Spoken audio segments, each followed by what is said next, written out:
A atração a seguir é recomendada para todas as idades.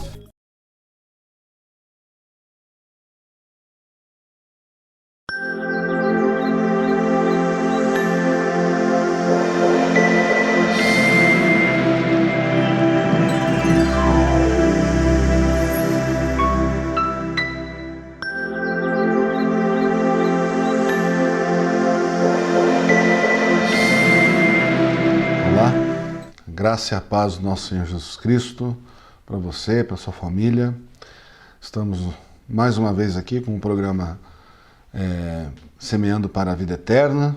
Somos gratos aos nossos patrocinadores, Dr. Fernando Geber, com a odontologia, e a doutora Fernanda Geber, com ultrassonografia, ali na Clínica Vida Nossa, na Rua Correia Pinto, em frente à estátua de Correia Pinto, ali a localização. E nós agradecemos então a Deus por esses queridos irmãos que nos patrocinam, que Deus esteja abençoando a vida de vocês. E nós hoje vamos falar um pouco sobre a história de Deus se manifestando aos pais da fé, né? Hoje no caso Moisés. Então nós vamos orar pedindo a bênção de Deus para esse momento de meditação na palavra dele. Oremos.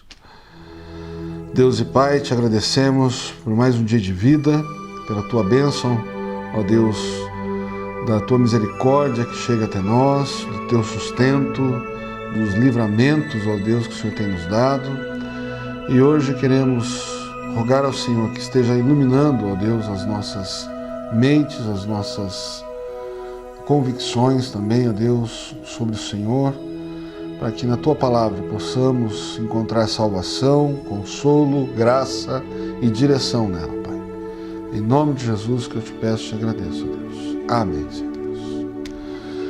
Muito bem, queridos, nós estamos aí no mês de comemoração do aniversário da nossa igreja.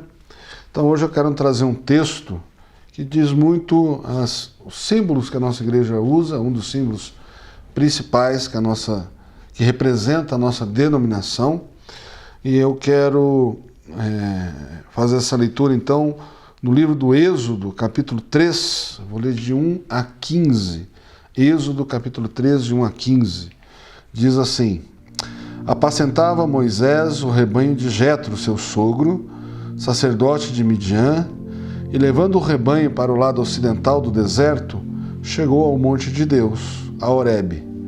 Apareceu-lhe o anjo do Senhor numa chama de fogo, no meio de uma sarça. Moisés olhou, e eis que a sarça ardia no fogo, e a sarça não se consumia.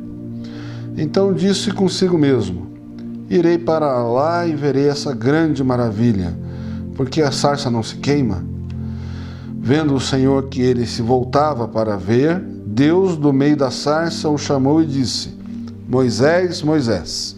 Ele respondeu: Eis-me aqui. Deus continuou: Não te chegues para cá. Tira as sandálias dos pés, porque o lugar em que estás é terra santa.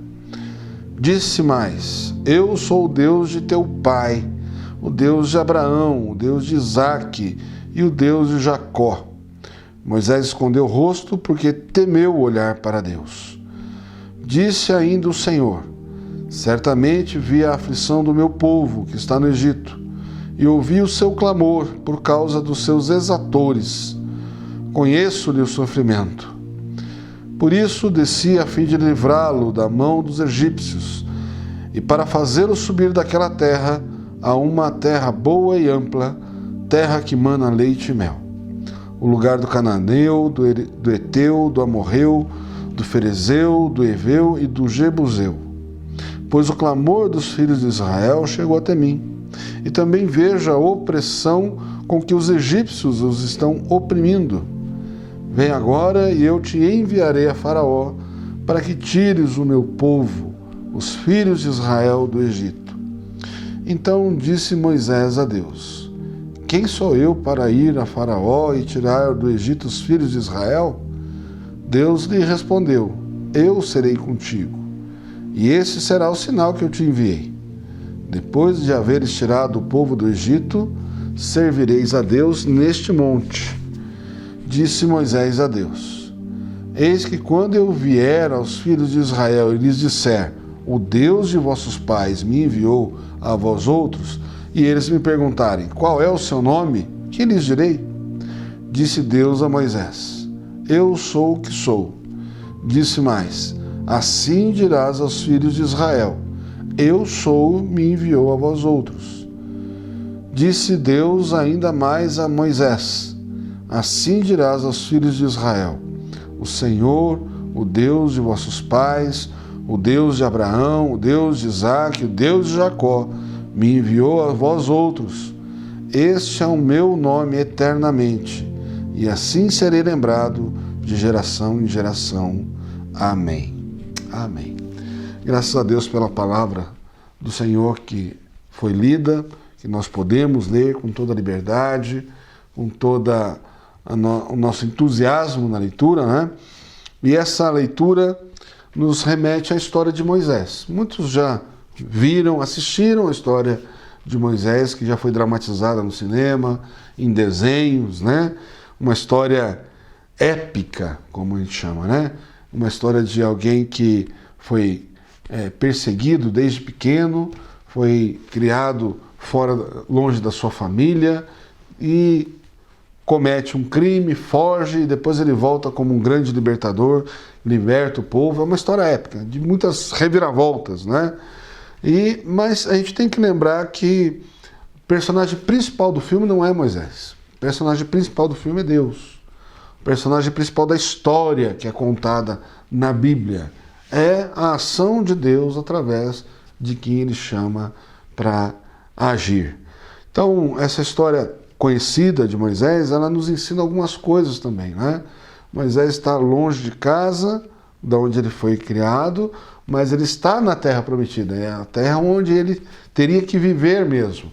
Só que ele está sozinho, não está com o povo de Deus, né? E Deus aparece para ele, se manifesta de uma forma extraordinária, né? E nessa chama que aparece ali na sarça, né? No meio do deserto, é um arbusto, é uma árvore, né? Comum no deserto, e ela chama a atenção de Moisés porque essa sarça começa a pegar fogo, mas ela não se queima. E Moisés fica espantado e quer ir lá ver o que está acontecendo, né? Então a nossa igreja, a igreja presbiteriana, adota esse símbolo da sarça ardente para significar a nossa denominação. Então esse significado da presença de Deus de modo extraordinário para falar conosco, né? Então nós adotamos esse símbolo e mais, né? Esse símbolo representa a presença de Deus e Deus falando. Então nós temos a sarça pegando fogo e temos embaixo da sarça ali uma representação da Bíblia, né? É um risco estilizado, mas eu ouvi dizer que aquilo lá é a Bíblia, né? O que me explicaram na minha denominação. Fiquei sabendo há muito pouco tempo. Mas a história revela algumas coisas interessantes, né? Nessa mensagem eu coloquei o tema Como Nossos Pais, né? Tem a música, né? Que ficou famosa, interpretada aí, né? Pela MPB, pela Pimentinha, né? Então essa interpretação dela, muito famosa dessa música, a Elis Regina, né, interpretando, ela realmente tem uma força muito grande, né? E conta a história de que o tempo passa e nós acabamos refazendo as coisas, imitando as coisas, mesmo que nós sejamos rebeldes aos nossos pais, do modo como nós fomos criados, mas no final, quando a gente olha para a história, a gente está agindo do mesmo jeito que os nossos pais, né? Eles tiveram as fases deles de rebeldia, de crescimento, de amadurecimento, e quando a gente vê, a gente está fazendo as mesmas coisas, né? O interessante é que essa história vai contar algumas coisas que Deus fez com os chamados pais da igreja, né? Então ele, quando se apresenta para Moisés aqui, Moisés pergunta, mas como que é o nome? Quem que eu vou falar que é? Né? E Deus fala assim, eu sou o Deus de Abraão, eu sou o Deus de Isaque, eu sou o Deus de Jacó, né? E Deus não é Deus de mortos, mas de vivos, né? Como vai dizer lá no Novo Testamento, quando se refere a esse texto. Quer dizer que eles estão vivos? Não, é que a fé que eles o relacionamento que eles tiveram com Deus era um relacionamento realmente estreito, vivo, e atos extraordinários aconteceram ali, e a gente vai lembrar muito, muito bem de que Moisés também teve esse privilégio, né? Então, a história que é contada aqui, eu coloquei como nossos pais, mas como a nossos pais Deus se revelou, né? Deus se revelou a eles e se revela a nós hoje. Se revela a nós através da Bíblia, através da palavra dele, através do evangelho pregado, através de você escutar sobre Deus, não só uma forma poética de Deus, né, mas das ações extraordinárias e maravilhosas de Deus na nossa vida. É extraordinário, nós podemos estar aqui lendo a palavra de Deus de uma forma livre no nosso país. Muitos países você não pode ter essa liberdade, né? Inclusive, na nossa denominação, nós temos muitos missionários que estão ao redor do mundo, né, pregando o evangelho, e alguns não podem ter o nome nem divulgado, nem na nossa denominação direito. Porque se vazar uma informação do nome desse missionário e a localização dele, ele corre risco de vida. Nesse momento eu tenho um conhecido, né, que quando eu me formei pastor, quando eu entrei para o seminário, eu saí da igreja onde eu fui criado para ir para o seminário.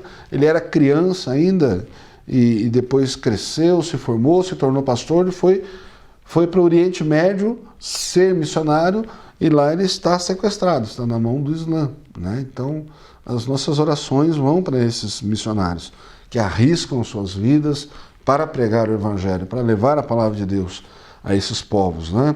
Então, Deus se revelou aos nossos pais de uma forma extraordinária, aparecendo na sarça, aparecendo, falando de modo direto com eles, né? E Jesus falou assim, eles foram muito bem-aventurados, mas mais bem-aventurado é aqueles que não ouviram e creram. Não viram e creram, né? Então, a nossa fé diante da palavra de Deus é uma fé que nos abençoa muito mais do que até a própria história desses pais da igreja. Mas como aos nossos pais, Deus se revelou a cada um de nós, por isso que nós estamos trazendo essa palavra hoje. E nós temos que ler essa história com muito agradecimento, né? Com muita gratidão no nosso coração. Nós estamos estudando nos grupos nos lares a carta ao Apocalipse, né? E o Apocalipse é um livro que mete medo em muita gente, né? Mas quando a gente vai tentando decifrar, principalmente quando você está fazendo uma leitura, levando em conta a época em que foi escrito e para quem foi escrito na época, faz muito sentido, né? Primeiro que nenhuma daquelas visões ou aquelas simbologias foi inventada por João, né? E aquelas igrejas daquela época que estavam lá, 7 igrejas na Ásia ali, né? Então aquelas 7 igrejas estavam ali vivendo aquele momento, passando por aquela tribulação. A carta tem um conteúdo de esperança e de vitória, né? Chama a atenção deles, dá uma puxada de orelha, e que cada um está errando ali naquele momento, né? E existe sempre um ponto, uma crítica, né, de Jesus sobre aquelas igrejas, para que volte ao primeiro amor, para que seja quente ou frio, não morno. Então tem essas chamadas de atenção para que essa igreja não seja removida, retirada. Daí a gente olha para a história e fala assim, hoje nenhuma dessas igrejas existe lá hoje, né? Nenhuma dessas igrejas está lá hoje. Mas, através delas, o evangelho chegou a nós. Através delas, elas escutaram a palavra de Deus e durante muito tempo elas lutaram, né? E frutificaram. E esse fruto chegou na Europa, esse fruto chegou até nós aqui na América do Sul e precisa chegar ainda até alguns lugares, até os confins do mundo, como diz a palavra de Deus, né? Então, quando a gente lê a história de Moisés também, quando Deus se apresenta a ele, a primeira coisa que ele vai dizer é que ele fica espantado e quer se chegar a Deus, né? E é isso que a gente quer despertar nas pessoas, que as pessoas tenham curiosidade por Deus. E aí, quando ele se dá conta daquele ato extraordinário, ele quer chegar perto, e Deus diz para ele tirar a sandália, porque o lugar onde ele estava era um lugar santo, né? Então, como a nossos pais, Deus se revela, e se revela santo, né? Se revela o Deus Criador, o Deus que no relacionamento conosco ele tem sim algumas coisas que precisam ser observadas. Não é de qualquer jeito, não é com qualquer atitude que nós chegamos diante de Deus. Primeiro, reconhecer aquele ato extraordinário da presença de Deus, da manifestação de Deus. Nós estamos no ano 63 de organização da nossa igreja, comemorando então o ano 63 de organização da Igreja Presbiteriana de Lages. O trabalho em Lages começou em 1904 com a visita dos missionários americanos aqui. Eles vieram, plantaram a semente, evangelizaram, e aí de 1904 até 1957 houve toda essa caminhada, né? Pense, né? Mais de 50 anos aí, mais de 60 anos, né? A igreja se reunindo, evangelizando, precisando se fortalecer. E na história de Lages, na história da Igreja Presbiteriana, ela é uma história importante para a cidade de Lages, que dentro da Igreja Presbiteriana nós temos as nossas os trabalhos divididos, né? Temos a SAF, que é a Sociedade Auxiliadora Feminina. Então essa parte da igreja, que são as mulheres trabalhando, ela na verdade ela começou a existir muito antes da igreja organizada, né? A gente chama de sociedades internas, né? Então essa sociedade interna, a SAF, a Sociedade Auxiliadora Feminina da Igreja Presbiteriana de Lages, que você já deve ter ouvido falar sobre o chá da vovó, que ela promove todos os anos, já é bem conhecida na cidade. Ela foi, então, o primeiro sinal da igreja, o primeiro sinal de organização da igreja em Lages há 97 anos atrás. Então, é quase centenária. Foi a primeira organização totalmente feminina da cidade de Lages. Então, a gente tem lá o histórico, né? e da organização. E interessante que nos projetos de organização tinha até a previsão de construção de um hospital evangélico, né? Não se concluiu isso, né? A caminhada foi muito dura até a organização da igreja, e também depois da organização da igreja, a caminhada da igreja realmente uma caminhada de luta, né? Conseguiram criar a escola evangélica, foi construída a escola evangélica, construído o templo em 1936, e depois a organização só aconteceu em 1957, né? Então, veja, quase 30 anos depois, essa organização como uma igreja autônoma, né? Sem precisar dos recursos de fora para se manter.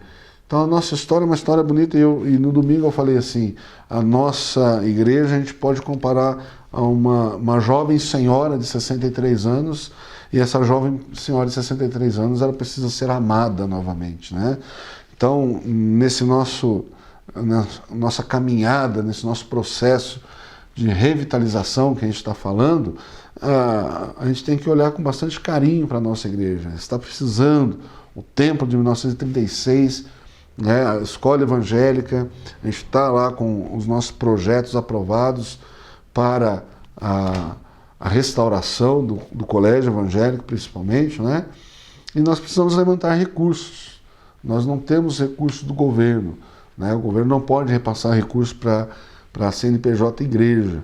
Então nós estamos aí fazendo uma campanha para a nossa igreja, para a gente levantar recursos. Temos algumas propriedades, e uma dessas propriedades foi adquirida pela Sociedade Auxiliadora Feminina lá nos inícios, lá nos anos 40, né? E vai servir também para a gente conseguir recursos para a revitalização da nossa igreja, né? E não só isso, né? A gente precisa também de um engajamento dos membros da igreja nos trabalhos da igreja, né?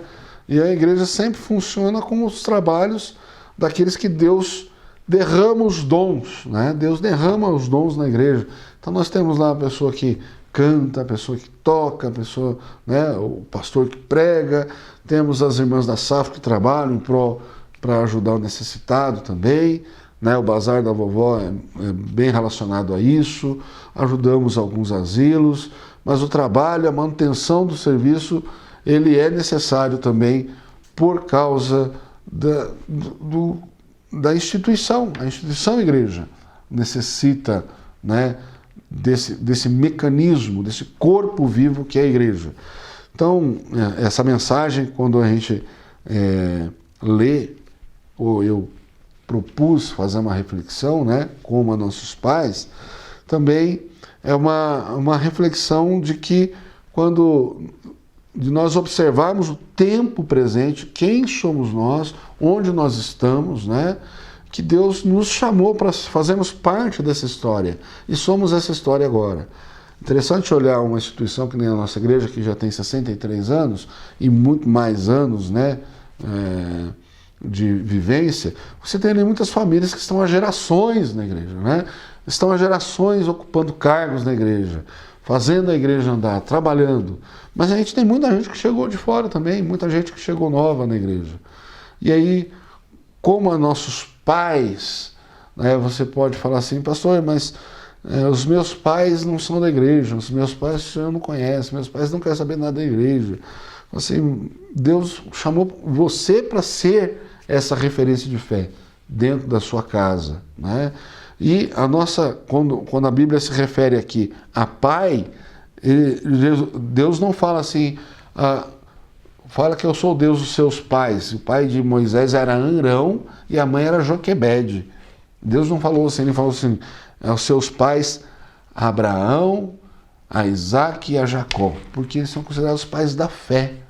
E nós somos, pela fé, filhos de Deus, por promessa, filhos de Abraão, descendentes que mantêm, né, esse trabalho, que proclamam o Evangelho, que foram chamados para viver a promessa que foi feita a Abraão, em ti serão benditas todas as famílias da terra. Então, nós fomos chamados por Deus para viver, sim, com uma fé dos nossos pais, mas os nossos pais espirituais, né? Como Abraão, como Isaac, como Jacó, como aqueles que nos evangelizaram, aqueles que lutaram pela fé, como foram as 7 igrejas da Ásia, e até chegaram a nós hoje, que nós estamos aqui. Então, o meu convite a vocês é olhar para a palavra de Deus. Essa história de Moisés é um paralelismo com a história de Jesus, né, que é o grande libertador do povo, do cativeiro, né, do pecado. E essa história ela nos leva ao temor de um Deus que se revela, que fala conosco e nos capacita ao trabalho. Assim como ele capacitou Moisés a libertar o povo do Egito, Moisés até reconhece, quem sou eu para fazer isso? Assim como o próprio Jesus veio e nos libertou do império das trevas e nos transportou para o reino da sua luz, nós somos chamados para ser esses evangelistas, para levar essas boas novas, para sermos os Moisés e para sermos os discípulos de Cristo, levando a libertação da sua vida, através da palavra, da verdade, que liberta, que traz a vida. É o Senhor Jesus. Eu sou o caminho, a verdade e a vida. Só Jesus pode falar isso. E é esse Jesus que nós pregamos. É esse Jesus que eu oro para que faça parte da sua vida. Deus abençoe a sua família, que esteja intercedendo pela nossa igreja, pelos nossos projetos de restauração também da igreja, e esteja colaborando conosco, se puder também. Deus abençoe. Até o nosso próximo encontro.